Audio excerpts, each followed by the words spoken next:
આજે આપણે ચર્ચા કરવા જઈ રહ્યા છે નાઉન વિશે. નાઉનના મુખ્ય કેટલા પ્રકાર છે, નાઉન શું છે, નાઉનના પેટા કેટલા પ્રકાર છે, આ દરેકની ચર્ચા આપણે એક્ઝામ્પલ સાથે સમજીશું. મિત્રો, અહીંયા આપણે જોઈએ કે નાઉન શું છે. અહીંયા આપણે જો કોઈ પણ વસ્તુ, કોઈ પણ વ્યક્તિ અથવા કોઈ પણ પદાર્થ એને ઓળખવા માટે આપણે એને નામથી બોલાવીએ છીએ. જે નામથી બોલાવીએ, જેમ કે આપણે પંખો, ફેન, તો પંખાને આપણે ઓળખીએ છીએ ફેનના નામથી અથવા તો પંખાના નામથી, તો એનું એક નાઉન છે. તો આવા નાઉનના આપણે બે વિભાગમાં વહેંચણી કરી છે. એક કાઉન્ટ નાઉન. કાઉન્ટ નાઉનનો મતલબ છે એવા નામ જેને આપણે ગણી શકીએ, અને બીજું છે નોન કાઉન્ટ અથવા તો uncount noun. Non count noun અથવા અનકાઉન્ટ નાઉનની અંદર એવા નામ આવશે જેને આપણે ગણી શકતા નથી. તો આ એક્ઝામ્પલ સાથે સમજીએ. માની લઈએ કે બેન્ચ.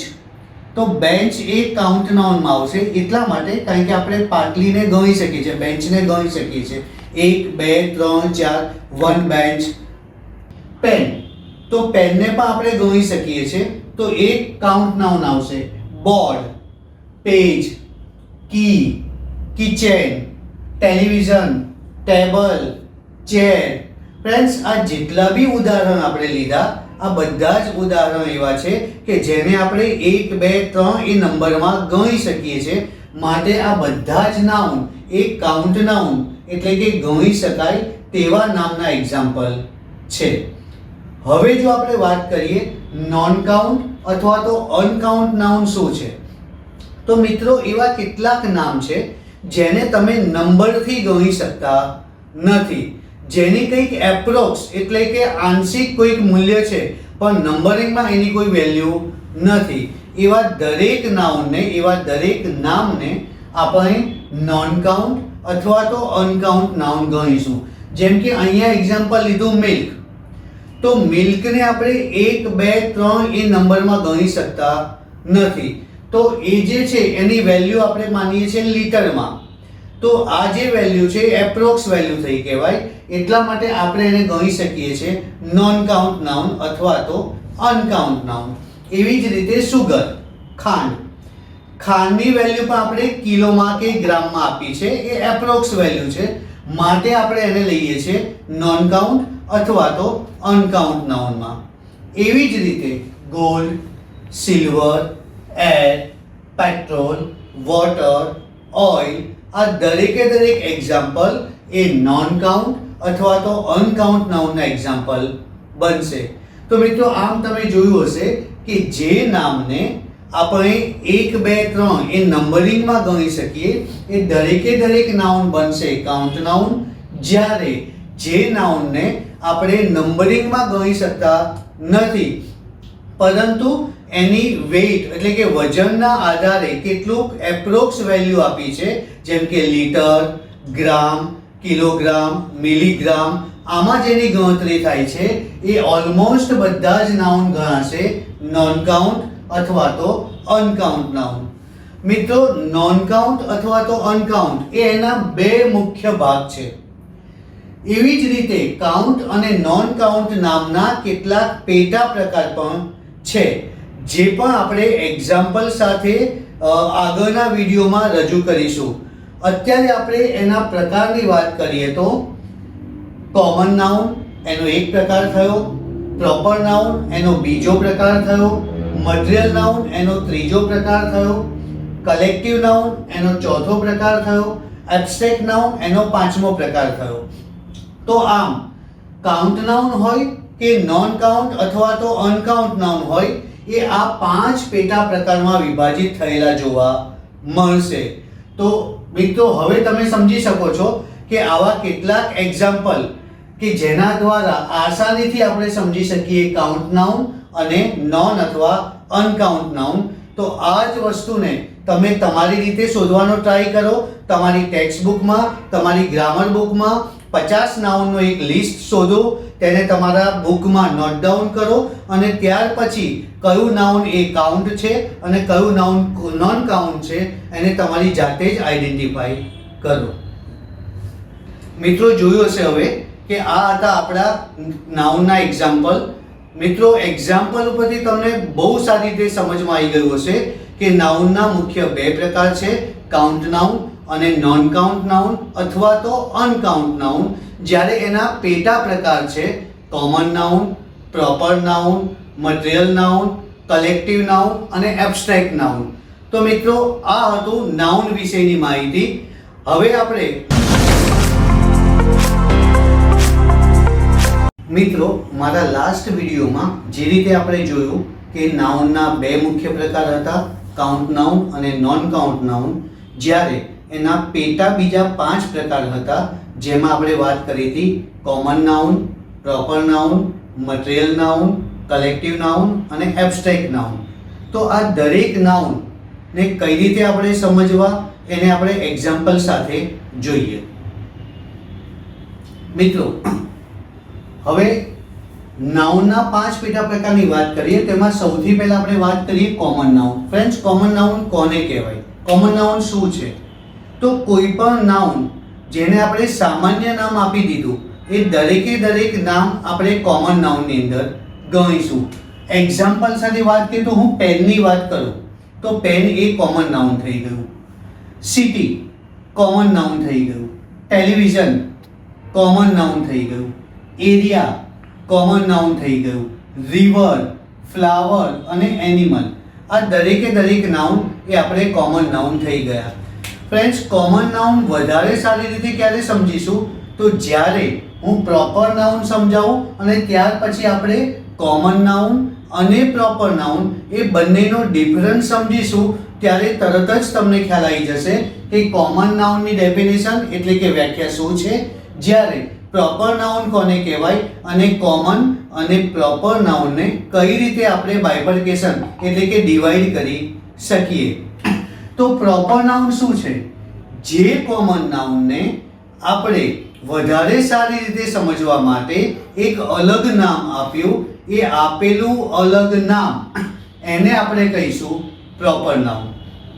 ફ્રેન્ડ્સ, જેમ કે મેં વાત કરી પેનની, તો પેન એ કોમન નાઉન છે, પણ ઘણી બધી કંપનીએ પોતાના ઇન્ડિવિજ્યુઅલ એટલે કે અલગ નામ આપ્યા છે, જેમ કે રોટોમેક, સેલો, ફ્લેર. તો આ નામથી આપણને પેન ખરી એ બધી પેન જ છે, પણ છેવટે સેલો, રોટોમેક, ફ્લેર આ આપણે અથવા તો કંપની આપેલા નામ છે, જેનાથી એક પર્ટિક્યુલર પેન વિશે આપણે વાત કરીએ છીએ એવું ખ્યાલ આવે છે. તો આપેલું આ પર્ટિક્યુલર નામ એને આપણે કહીએ છીએ પ્રોપર નાઉન. જ્યારે એ દરેક જૂથ માટે અથવા એક જાતિ માટે આપણે એક કોમન નાઉન આપ્યું છે એને આપણે કહીશું કોમન નાઉન. જેમ કે પેનની વાત કરી, સેલો તો એને પેન કહેવાય, ફ્લેર એને પેન કહેવાય, રોટોમેક એને પેન કહેવાય. તો પેન એ બધા માટે કેવું થઈ ગયું? Common noun. જ્યારે આપેલા ઇન્ડિવિજ્યુઅલ નેમ પ્રોપર નાઉન. એવી જ રીતે બીજું એક્ઝામ્પલ લઈએ તો અમદાવાદ શહેરનું નામ છે, રાજકોટ શહેરનું નામ છે એટલે city, Jamnagar city, Morbi city. તો અમદાવાદ, રાજકોટ, જામનગર, મોરબી આનું એક કોમન નામ છે સિટી. તો સિટી એ થઈ ગયું કોમન નાઉન. જ્યારે અમદાવાદ, રાજકોટ, બરોડા, જામનગર, સુરત, વલસાડ આ જે આપણે નામ આપ્યા છે એ એના પ્રોપર નામ છે, એટલે એને આપણે લઈશું પ્રોપર નાઉનમાં. એવી જ રીતે મિત્રો ટેલિવિઝન, તો ટેલિવિઝનની બી ઘણી બધી કંપની છે.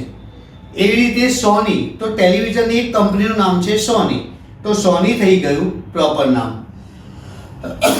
એરિયા, અહીંયા આપણે વાત કરીએ CTM, Maninagar, Bopal, SG road આ એરિયાના નામ છે. એટલે સીટીએમ શું છે? એરિયા. મણિનગર એરિયા. જુનાગઢનું કોઈ સિટી હોય તો એ થઈ ગયું, એનું નામ છે એ પ્રોપર નામ થઈ ગયું. છેવટે શું ગણાય? એરિયા. તો એરિયા એ કોમન થઈ ગયું. બોપલ એક એરિયાનું નામ છે, તો એરિયા કોમન, બોપલ નામ થઈ ગયું પ્રોપર. એસજી રોડ એક એરિયાનું નામ છે, તો એરિયા કોમન નામ થઈ ગયું, જ્યારે એસજી રોડ એનું પ્રોપર નામ થઈ ગયું. તો આવી જ રીતે ગંગાની વાત કરીએ, તાપીની વાત કરીએ, સરસ્વતીની વાત કરીએ, યમુનાની વાત કરીએ, આ બધું જ શું છે? તો રિવર. તો રિવર એ એના માટે કેવું થઈ ગયું? Common noun. જ્યારે ગંગા, યમુના, સરસ્વતી, તાપી, કોઈ પણ નદીના આપણે જે પર્ટિક્યુલર નામ લઈએ એ પર્ટિક્યુલર લીધેલા બધા જ નામ એ શેમાં આવશે? પ્રોપર નાઉનની અંદર આવશે. એવી જ રીતે રોઝ, સનફ્લાવર આ ફૂલના નામ છે, તો છેવટે એને શું કહેવાય? ફૂલ. તો ફ્લાવર એ લોકો માટે થઈ ગયું કોમન નાઉન. પણ સનફ્લાવરની વાત કરીએ કે રોઝની વાત કરીએ અથવા લોટસની વાત કરીએ, આ ફ્લાવરના પ્રોપર નામ છે, તો એને આપણે લઈશું પ્રોપર નામમાં. એવી જ રીતે ડોગ, તો ડોગ એ આપણે એક પ્રોપર નામ આપ્યું છે. ડોગના છેવટે શેમાં ગણાય છે? તો એનિમલમાં ગણાય છે. તો આ એનિમલ એ શું થઈ ગયું? એનું કોમન નામ થઈ ગયું. એવી જ રીતે ટાઈગર કહેવાય એનિમલ, લાયન કહેવાય એનિમલ. તો ડોગની વાત કરીએ, ફોક્સની વાત કરીએ, ટાઈગરની વાત કરીએ, લાયનની વાત કરીએ, એ એનિમલના એક પ્રોપર નામ છે, જેનાથી આપણે એને અલગ અથવા તો સ્પેશિયલ એક કેટેગરીમાં ફાળવી શકીએ છીએ. એટલા માટે એ થઈ ગયું પ્રોપર નાઉન. જ્યારે આ બધાનું એક કોમન નામ છે એનિમલ, એને આપણે કહીશું કોમન નાઉન. મિત્રો, હવે તમે સમજી શકશો કે પ્રોપર નાઉન કોને કહેવાય અને કોમન નાઉન કોને કહેવાય. એક જ કેટેગરીના જે ફિક્સ અથવા તો પરફેક્ટ નામ છે, જેનું એક મુખ્ય નામ હોય, એને આપણે કોમન નાઉન કહીએ. જ્યારે એ કોમન નાઉનને વધારે સ્પષ્ટતા માટે અથવા તો વધારે અલગથી સ્પેસિફિક માટે આપણે એને એક મુખ્ય નામ આપ્યું છે, એ સમજી જઈશું આપણે એને પ્રોપર નાઉનમાં. ફ્રેન્ડ્સ, હવે આપણે વાત કરીએ કલેક્ટિવ નાઉન. કલેક્ટિવ નાઉન કોને કહેવાય? તો એક કરતાં વધારે નાઉન ભેગા થાય અને એ જૂથનું અથવા તો એક ગ્રુપનું એક નવું નામ બને, એ બનેલા નવા નામને આપણે કલેક્ટિવ નાઉન તરીકે ઓળખીશું. દાખલા તરીકે ટીમ. તો મિત્રો, ટીમ કોની બને? પ્લેયર. પ્લેયર એટલે ખેલાડીઓ. તો ખેલાડીઓ ઘણા બધા હોય, એ ભેગા થાય એટલે ટીમ બને. કોઈ એક ખેલાડી એક જગ્યાએ ઊભો હોય તો એને ટીમ કહી શકાય નહીં. તો એક કરતાં વધારે પ્લેયર ભેગા થાય અને જે ટીમ બને એને આપણે કહીશું કલેક્ટિવ નાઉન. ખેલાડીઓ બહુ બધા છે પણ ટીમ એક જ છે. એવી રીતે ફેમિલી. મેમ્બર ઘણા બધા છે, એક કરતાં વધારે મેમ્બર ભેગા થાય અને છેવટે શું બને છે? ફેમિલી. તો મેમ્બર બહુવચન છે, પ્લુરલ ફોર્મ છે, જ્યારે ફેમિલી એક વચન છે. તો એક કરતાં વધારે ઘરના સભ્યો ભેગા થઈ અને એક અલગ નામ બને છે, એ નામને આપણે વાત કરીએ છીએ ફેમિલી. તો ફેમિલી થઈ ગયું કલેક્ટિવ નાઉન. સોસાયટી. એક કરતાં વધારે મકાન ભેગા થાય અને સોસાયટી બને, તો એ સોસાયટી બની જશે આપણા માટે કલેક્ટિવ નાઉન. ક્રાઉડ, ટોળું. એક વ્યક્તિનું ટોળું ના હોય, એટલે એક કરતાં વધારે વ્યક્તિ હોય, એક કરતાં વધારે પ્રાણીઓ હોય, તો એને ટોળાને આપણે અહીંયા આપી નામ આપ્યું છે ક્રાઉડ. તો એ બધું ભેગું થયું એને એક જ ક્રાઉડ કહેવાય. તો એ થઈ ગયું કલેક્ટિવ નાઉન. બંચ. ચાવીઓનું પણ બંચ હોય. ગ્રેપ્સ, દ્રાક્ષનું પણ ઝુમખું હોય. તો ઝુમખું એક જ હોય પણ એની અંદર વસ્તુ ઘણી બધી હોય. તો એ ઘણી બધી વસ્તુથી કોઈ એક નામ બન્યું, એના સંયુક્તથી એક નામ બન્યું બંચ, એને આપણે કહીએ છીએ કલેક્ટિવ નાઉન. એવી જ રીતે બોર્ડ. અહીંયા હું બોર્ડ એટલે આ માર્કર બોર્ડની વાત નથી કરતો. હું અહીંયા વાત કરું છું જે આપણે એજ્યુકેશન બોર્ડ છે, એ એક કરતાં વધારે સ્કૂલો ભેગી થાય. જેમ કે આપણે વાત કરીએ ગુજરાત એજ્યુકેશન બોર્ડ. તો ગુજરાત એજ્યુકેશન બોર્ડમાં કોઈ એક સ્કૂલ નથી આવતી, પણ ગુજરાતની બધી જ શાળાઓ જેની અંદર ભેગી થાય છે અને એક બોર્ડ બને છે, એ બોર્ડની આ વાત છે. તો એ બોર્ડ બની ગયું કલેક્ટિવ નાઉન. મિત્રો, હવે વાત કરીએ મટીરિયલ નાઉન. નામ ઉપરથી જ ખબર પડી જાય. મટીરિયલ એટલે સાધન સામગ્રી. કોઈ નાઉન એટલે કે કોઈ નામની બનાવટમાં જે નાઉન વપરાય એ દરેકે દરેક નાઉનને આપણે લઈશું મટીરિયલ નાઉન તરીકે. માની લે કે મારે ચા, ટી એટલે કે ચા બનાવી છે, તો ચાની અંદર સુગર પણ વપરાય, વોટર પણ વપરાય, મિલ્ક દૂધ પણ વપરાય, ટી લીવ્સ ચા પત્તી પણ વપરાય. તો ટી લીવ્સ એટલે કે ચા પત્તી, મિલ્ક એટલે કે દૂધ, વોટર એટલે કે પાણી, સુગર એટલે કે ખાંડ, આ બધું જ ચા બનાવવા માટેનું મટીરિયલ છે. તો એટલા માટે એ વોટર, મિલ્ક આ બધું મટીરિયલ નાઉન તરીકે ઓળખાય છે. ફ્રેન્ડ્સ વુડ, ફર્નિચર બનાવવા માટે લાકડું એ મટીરિયલ છે, એટલા માટે આપણે અહીંયા વુડને લીધું મટીરિયલ નાઉન. ફેવિકોલ, ફર્નિચર બનાવવામાં વપરાય, ફેવિકોલને લીધું મટીરિયલ નાઉન. ટી લીવ્સ, ચા બનાવવામાં ચાય પત્તી વપરાય એટલે એને લીધું મટીરિયલ્સ નાઉન. કેટલાક એટ્રેક્ટિવ સ્ટોન ભેગા થઈ અને આપણે એને અલગ અલગ આકાર આપીએ છીએ તો એના માટે આ સ્ટોન છે એ બની ગયું મટીરિયલ. ગોલ્ડ અને સિલ્વર, ઓર્નામેન્ટ્સ બનાવવા માટે ગોલ્ડ અને સિલ્વરના જ્યારે આપણે ઓર્નામેન્ટ્સ બનાવીએ ત્યારે એ એનું મટીરિયલ કહેવાય, એટલા માટે આપણે અહીંયા લીધું છે ગોલ્ડ અને સિલ્વર, એ પણ મટીરિયલ નાઉન. મિત્રો એબ્સ્ટ્રેક્ટ નાઉન, ભાવવાચક નામ. શું છે ભાવવાચક નામ?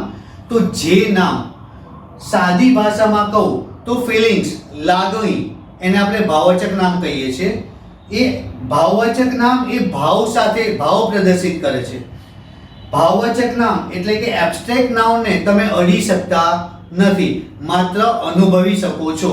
તો આને આપણે સાદી ભાષામાં એવું કહેવાય કે જે નાઉનને અથવા તો જે નામને આપણે અડી શકતા નથી, માત્ર ને માત્ર અનુભવી શકીએ છીએ, એવા દરેકે દરેક નામ જેને આપણે એબ્સ્ટ્રેક્ટ નાઉન કહીશું.